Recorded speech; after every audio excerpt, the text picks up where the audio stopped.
So everyone, it's time to come back for another great presentation by a person who came here from as far as Spain. And I have my own personal story about this person. I still remember when I started working as a sports journalist back like 20 years ago. I still remember one of the greatest examples for me as a youngster was Liga ACB website, acb.com. And there was a person writing stories on that website, and his name was Pablo Malo de Molina. I perfectly remember his name. And it's my honor to welcome the man itself, Pablo Malo de Molina, here in Vilnius. He has been working as a journalist in Liga ACB. Afterwards, he was an editor for the website, and now he is director of communications for Liga ACB. So Pablo Malo de Molina, he's gonna talk about elevating sports communication, strategic insights for engaging content, a Copa del Rey case study. Bienvenido, Pablo. Thank you very much, Jonas.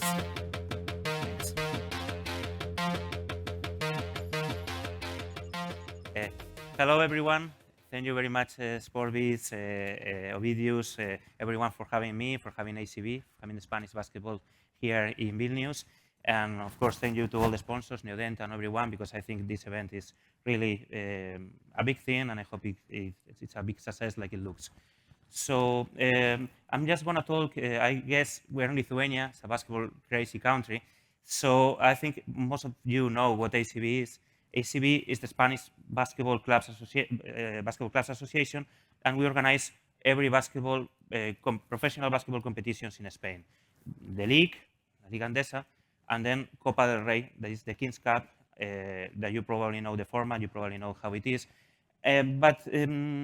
What I'm going to tell you about today is about how Copa del Rey, our King's Cup, has become something unique, something special that maybe can serve as an example for other sports organizations everywhere, because we are not the NBA, we are a domestic national competition that we are proud to say that we are the second best basketball domestic competition in the world besides the NBA, but still we are in Spain. It's not a huge market, no, in terms of global impact. But this event has become way bigger than the space that is supposed to be. No? You check other basketball cups in Europe, most competition is everything about the league. It's not anything about the in-season tournament that we have as Copa del Rey in Spain. However, the Copa del Rey itself, the King's Cup, has become like the major event in the year. It takes almost as much as 25–30%, depends on the year, of shares, TV share, and media impact of the full season. And the teams really focus on winning and playing this event. But I'm not going to tell you much about competitiveness and how the event is played sportly. No? The thing is, I'm going to tell you why it's special, why it's unique. And it's unique because our fans make it unique. Right now, what the Copa del Rey has become is a huge party for fans from all over Spain, and many foreigners also coming to our country. The fans take it not as a competitive competition, that of course it is, and the clubs really played hard and they played to win. But what they make it 4 days party, 4 days fiesta, 4 days enjoying in the streets all together. As you can see, this is an example for this year in Malaga. We call it the biggest fiesta in the basketball world, because people, all the teams all together, they go there to enjoy peacefully, eating out, fiesta, nighttime. They just have made this event something absolutely unique, because it's a gathering where more than 10,000 people from everywhere across Spain, teams that are qualified, teams that are not qualified, they join in the streets the full day for partying, for entertainment, and of course for watching the basketball games in the arena. But mostly this image that happens every year is replayed for four straight days in the streets. And you can see all the different scarves, all the different T-shirts, all the different teams that are involved. And this is unique. We call it, somebody call it the basketball Sanfermines. It's like it's becoming something huge, and it's becoming something that is worth noting. Not just about the basketball competition, the high level we have with all the top teams like Unicaja, Barcelona, Real Madrid, and all the ones that you know, talking about what happens in the streets and what happens with the fans. I want to show you in a video so you can get a feeling of how is this.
What you can see here is, besides a big party, you can see all the T-shirts, all the scarves from all the different teams. You can see fans from Barcelona, Real Madrid dancing together, or playing together. This is about that. It's about all the teams gathering together, all the fans from everywhere in Spain for 4 days and enjoying. And how it happened and how we made it a little bit different than any other competition that we can picture. Okay, ACB was started in 1983 and took over the Copa del Rey from the Spanish Federation. Before that, it was a single elimination game, and starting hitting big first with a Final Four, and then after that in 1987 with a Final Eight that started becoming a big success. Then we started to, encourage the competitiveness to qualify through the league. So in 1996, the qualification was through the first leg of the league. That way, because we have a very competitive and it's not easy to qualify to the Copa del Rey. Every team has to fight it big to get there. For instance, last year Baskonia got out, no? So we qualified through the first leg of the season. So that way we strengthened the competitiveness of the first leg of the regular season in the league. Then in 2004 we started a 13-year-old tournament, Mini Copa, that has become a huge part of the success. The first year we had Ricky Rubio, who of course you all know, and then in the same event we have a 18-year-old called Rudy Fernandez who came MVP. That year was amazing to make it most popular. 2015, the fans start gathering in the streets and making a parade every Saturday. It was that year in Gran Canaria, the same place we are going this year in 2025. Baskonia was not qualified, but there were more than 1,000 people from Baskonia in there. They went to enjoy the Copa del Rey, so they said we have to do something to be noticed besides being in the stands and cheering for Baskonia, even if they are not in the event. So they started doing a parade, and all the teams, all the fans followed. And for 10 years in a row, they just the fans, they have as one of the main events in the Copa del Rey is just to go there in the streets and parade, take over the center, take over the full city, and make it colorful like we've seen. And we decided to embrace that to the highest level, and instead of putting the fans like in a fan zone, just in a very small area, like many competitions that we used to do before, we decided to take over the city. It's like we try to get into the city and make the city feel the Copa del Rey in every sense. How we did that? I mean, I'm going to give you an example of Malaga last year. You know, if you have been in Malaga, if you haven't, you should go. But we made things happen everywhere in the center. Like this is a few kilometers area, and what we try to do is have the streets with photo exhibits. We did some actions like putting footsteps of the players all across the city center, so people can follow, can feel they are in the Copa del Rey. Every one of them. We put names to the street, fake names to the street with funny names, with legends. We make fans think that everything was involved in the Copa del Rey, and we also made agreements with all the local businesses, so everything is has some customization in the center. And because we take 10,000 people to the event, plus all the locals, that gives the town a big revenue, and of course those small businesses. And of course we have a lot of activity from our sponsors. They have they know they have to create something nice for the fans, so that is like a circle that encourages everything to happen in the city.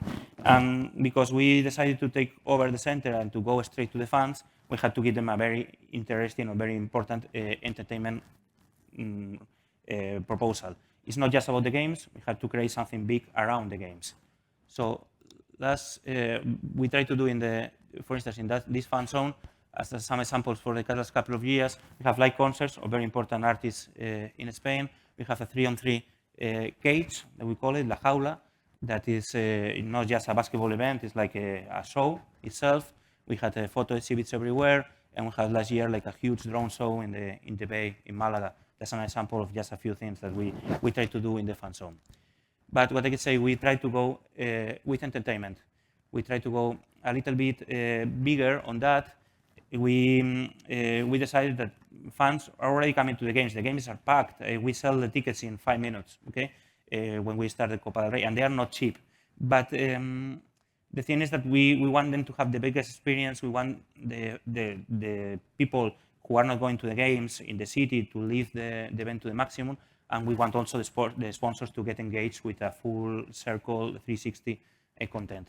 So what we did last year, we've been working on entertainment related to the event for a while, but what we did last year is we created a concert, a full venue concert in the same venue we had the Copa del Rey. A few days before, we had Lola Indigo. Lola Indigo is a super big Spanish artist who fills arenas with almost 100,000 people.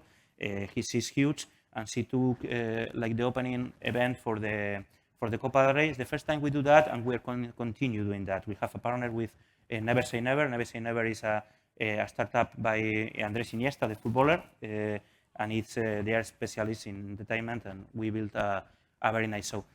So let's go and watch the video. You can play the video for me, please.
This was a huge success, and if you work in logistics or you work in events, you know how challenging it is to organize a full venue concert a few days before a big basketball event.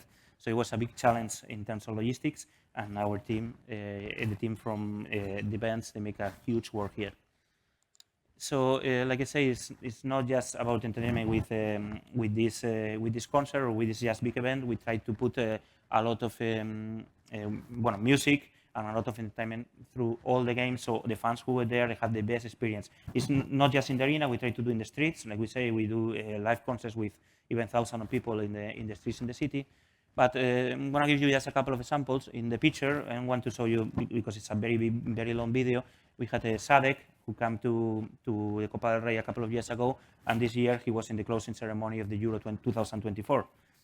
I'm not only saying that to say that we are European champions, but that's just as an excuse, okay? But as we have been a lot of times in basketball, by the way.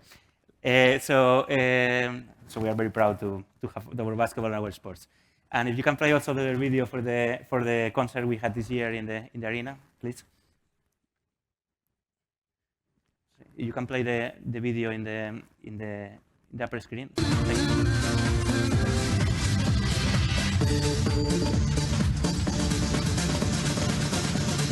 The halftime show in the finals.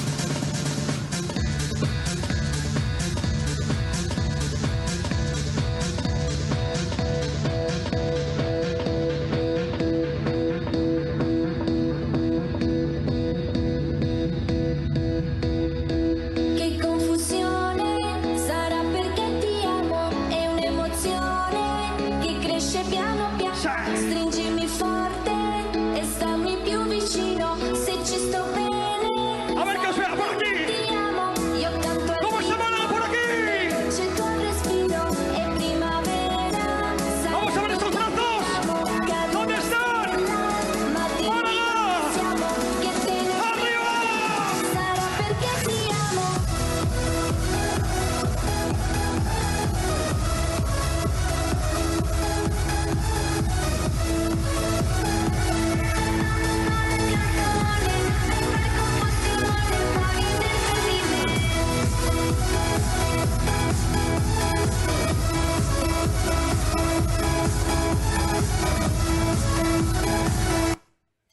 So you can see our two biggest brands, our two biggest sponsors, and Endesa and Movistar, they combined together to put this out. This is this guy is one of the biggest Spanish DJs in the Spanish music scene.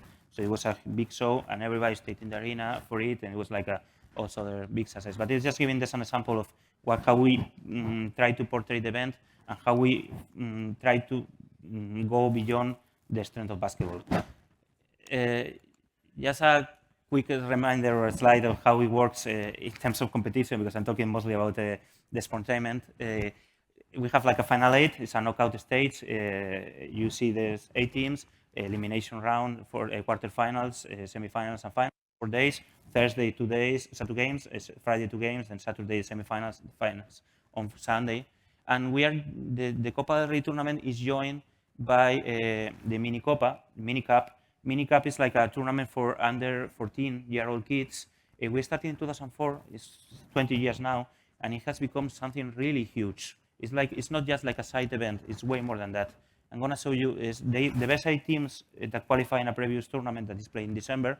They come here and they play this event, but you can see how big it is.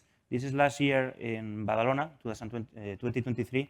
This is the biggest attendance ever on an under 14 basketball game in the world.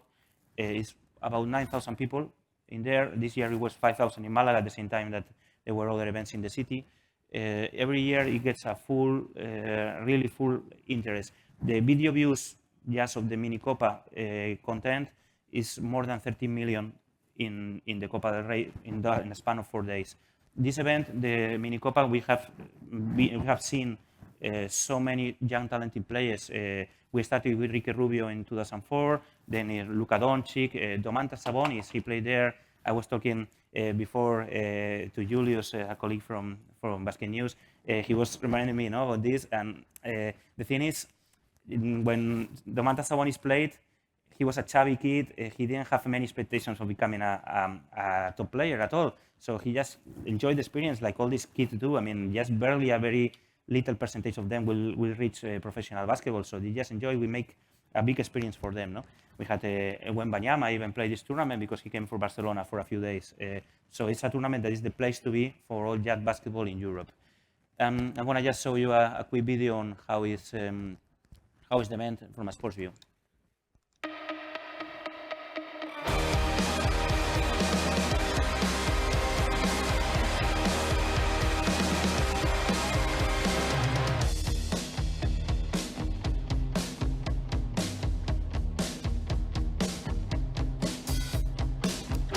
These are 13-year-old kids.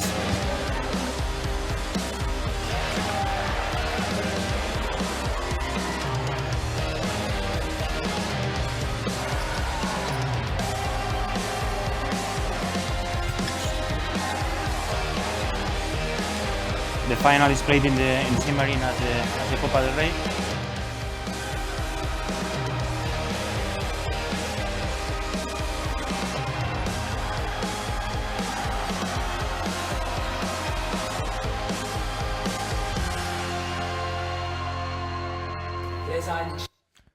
One of the things with this, one of the big things with the mini Copa is that the players. I told you that the tickets for the Copa del Rey are sold out in 5 minutes. There is double the interest as the size of the venue, but we still invite the kids from the mini Copa to watch the games because we think we have to give them this experience. So just imagine, it's not a small thing. We have 100 kids that go to watch the games of their older peers and to feel that experience and get really involved in basketball. They live an experience that they will never forget. So that's just, I'm talking to you a lot about this because all this is content. All this is something that sells the event to the fans, to the media, to everywhere. But I'm going to give you some examples of just straight up content. I'm not going to follow with the videos because they are very long. I'm going to just explain a little bit, but you can find them online. Of course, anything that I'm explaining, and of course, if not, you can send me a message through LinkedIn, or my email is very easy, pmalo@acb.es. Yes, so you can ask me for information. So what we try to do here as a content or as communications, besides trying to portray everything that we have seen in the best way and trying to master everything that we do in the Copa del Rey, is to have, first of all, a lot of media access. We try that all media has a lot of access to the players. We have every team has media attendance every day, even the same game day. We have a lot of access during the live broadcast of the games. Through our TV broadcast, you can have as much as 11 interviews during the game with coaches and players. We have warm-up interviews with a microphone while the players are warming up in a final. We have a lot of content based on insider content in the broadcast. We try to be in the locker room for the winning pep talk from the coach. So we try to make as much content as we can from insider content, and also for helping the media to portray that. We try to bring live programs, radio programs, TV programs to the event. We try to make all the local TVs involved, besides the national TVs, of course. We try to make them big for the media. We have as much as 400 journalists in the event. So we try to make it a lot of access for these guys. And besides that, we try to be strong in the content we produce. What our motto with this? We have to show people what they want, and we have to show them the way they want. We try to do everything thinking about social and about insider content. Just 3 examples. We've been doing for 4 years already, putting a microphone on the referees in the final, and out of transparency, but out of content also. We post every Monday after the finals, we post a video, a 5-minute video, more or less, with a recap of what has been listened and said during the finals. It's been the ultimate success in terms of content, 100,000 of views every time we do it, and it portrays a super good image of the ACB because of the transparency of the players and the referees. But we went a bit beyond this year. We put a mic on the president of a club who actually lost the game, and we even posted it after that. So we follow a former player, a president, Sitafa Sabane, following the game from the authority box. It was something unique, also hit a lot of views. It was very interesting. And what we try to do is to have a lot of insider content, follow the teams, get wherever nobody can get. We made a documentary on 2023 about Unicaja, 15 minutes documentary with images that cannot be seen anytime. And we had it like in the big screen of Unicaja, shown for 10,000 people in the first game after the Copa del Rey. That's just a few samples, and I'm gonna give you some results so you know. We had like 50 million video views last year in the Copa del Rey. In Spanish, sorry, I will just give you a little bit of headlines. 29 of them is in Instagram. We go, our priority, of course, is vertical, is Reels, everything related to TikTok and Instagram. 30 million out of that is mini Copa. We had, of course, full venue in the Copa del Rey and a lot of fans in the mini Copa. More than 200,000 fans visit the fan zone this year. And well, it was broadcasted in more than 500 million audience in media through news, more than 8,000 news generated about the event. And well, like I say, it was broadcasted almost everywhere in the world. 151 countries, knowing that the ACB is not the biggest basketball competition in the world. We are proud of our competition. It's a very good competition, but we know and we are aware that it's not the NBA. But anyway, it gets a big exposure here in Lithuania, as you know, is in TV3. And for making this happen, we have a strong base, a business model that is based on sponsors, but also on public investment, because we bring the city a lot of money, we bring the city a lot of funds. So we try to do how we choose the venue, how we make the business work. There is a fee that the host city or the host region, they have to come with, and between the cities that can do that, we choose the best fit for the event. So next year, we're going to be in Gran Canaria, in an amazing island. I hope you are interested and join, because it's amazing. And we had as much as 20 sponsors last year that not just put money in the event, they activate and create content and engagement for the fans.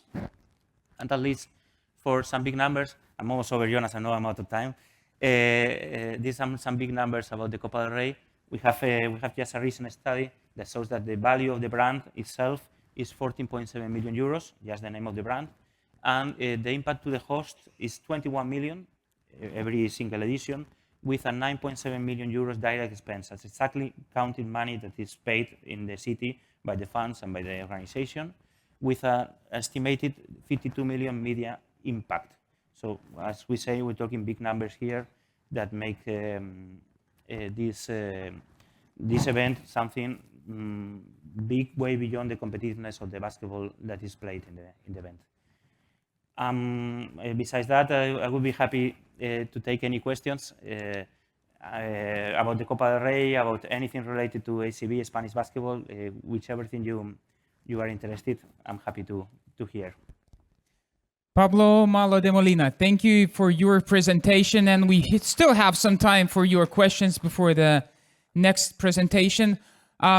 I intended everyone to download an app and ask a question through the app, and we have a question which, I mean, like, you almost started the party here. It's pretty early, 11 in the morning, and I thought, like, how dare you with all that music? Come on, some people are still sleeping. Yeah. No, if you want to put some music on, I just go back and play it while Okay, Pablo, we saw the party, and the question sounded like, well, there were a lot of fans attending the party, attending the Copa del Rey, but why don't those fans travel with a team, for example, with Real Madrid, with Barcelona to EuroLeague Final Four? Or you said there are 13 Spanish teams in European tournaments this season, and they barely get some fans, traveling fans, on away games. Why? How comes? That's a good question. Actually, we don't really know, because the truth is that when we do an event like this, it's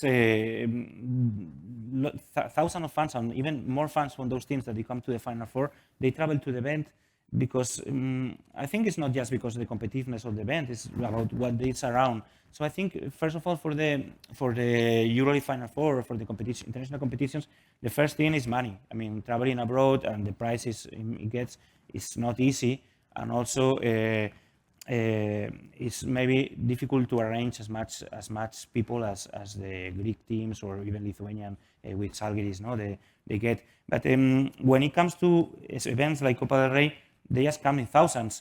And I think it's because of how they can enjoy around. Maybe they don't have the same feeling when they travel to Europe and when they travel to the Final Four. But here in this event, they gather everyone together and they just go out and party in the city.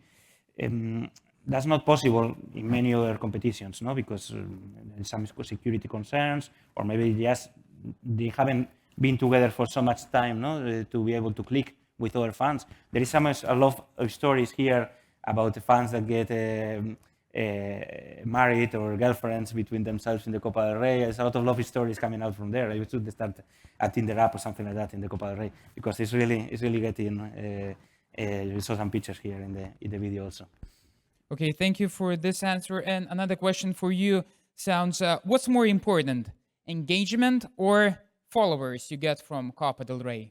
For us, engagement, because what we are says here as ACB, and also I think every sports property, is to reaching out for people that are not our main users. No, so Copa del Rey, with this buzz in the media, with all this engagement in the cities, it gets us through. It gets us to different audience that gets interested in ACB. So engaging that audience is one of our targets, and also being perceived as a fan, entertainment competition, because like we say, we are not fighting for the attention of the fans with other basketball leagues, fighting with all of the sports, and we're fighting with the kids that want to play Netflix, want to play Amazon Prime. We have to be entertaining for them. So we have to make this click through engagement. That's absolutely key. Okay, how much did the global lockdown impact Copa del Rey? And would you say that the competition has fully recovered from it? Completely. The thing is, it impacted a lot, but we were lucky because the last Copa del Rey before pandemic was 2 weeks before. We played the Copa del Rey in 2020 in Malaga also. It was February, ended like February 20, and the pandemic hit just a couple of weeks later. So we were extremely lucky that it happened right there. The year after, we didn't have fans in 2021, so it was a big hit, but we were able to survive through content, through online, making it bigger online. And then 2022, we already had like 80% of fans in the arena, so it was not a big impact just 1 year in terms of Copa del Rey. Basketball globally was impacted bigger, no, because it had a bigger span of time there. But we recovered immediately. Fans were extremely, it actually grew because people, it's like, I don't know if you have the same feeling here in Lithuania, but it's like everybody is, I would say the FOMO, no? The fear of missing out. It's like people after the pandemic, they want to be there, they want to be out, they don't want to miss anything. So the first year we had Copa del Rey with fans, 2022, after the pandemic, it's like the craziest time because everybody wanted to be there, everybody wanted to go out, to play, to party, and it just exploded. The event exploded, it went bigger. I think the pandemic made people realize what they were missing, and in terms of Copa del Rey, it just exploded. Okay, so thank you for your questions. And I have the very last question before giving the stage to another speaker. Mini Copa is an amazing example, and I believe you are the first one in the basketball tournaments to create such an tournament, which would be a massive one. Did you, like, how long did it take for you to understand that this is a good idea? Because usually in some industries, we just start some kind of projects, and once it's unsuccessful in the first year, in the second year, we just drop the idea. How many years did it take for you to understand that this is a great idea and we should keep going that way? Well, we had a lot of struggles, like you say. That's a good point. But we were very lucky we landed on our feet, because with the first year we started, there was this kid, Ricky Rubio. You know Ricky Rubio, NBA player for many years, top player in Europe in ACB. He debuted in the ACB at age 14, and a year before that he was playing the Mini Copa, and he had so much impact that it was everywhere in the media. Mini Copa was an instant success. But then we struggled for many years because it's a lot of money to bring 8 clubs for all these tickets you miss. And when the crisis started after 2008, it was difficult. But then social helped a lot, because we discovered that the young tournaments of this Mini Copa is a huge engagement with the fans. It's what the fans want. Sometimes it's bigger, the content we make for Mini Copa than the content from the Copa del Rey, because kids, the fans want to discover new things, want to experience what the kids are experiencing. Everybody would have loved to live a Mini Copa, because that's something that you can think you could live. I mean, I cannot portray myself playing in the Copa del Rey, because I cannot. So the thing is, I can see myself in a scenario that maybe I can be a 13-year-old kid playing in a team, playing in the Mini Copa. So people really feel related, so they can feel, and they can feel it for their sons, for the family. So definitely it's working. Okay, thank you very much. So it was Pablo Malo de Molina, Director of Communications at Liga ACB. Thank you for your time, and thank you for coming here to Lithuania from Spain. And you, Achu, everyone, thank you very much. And Okay. the rest of the evening.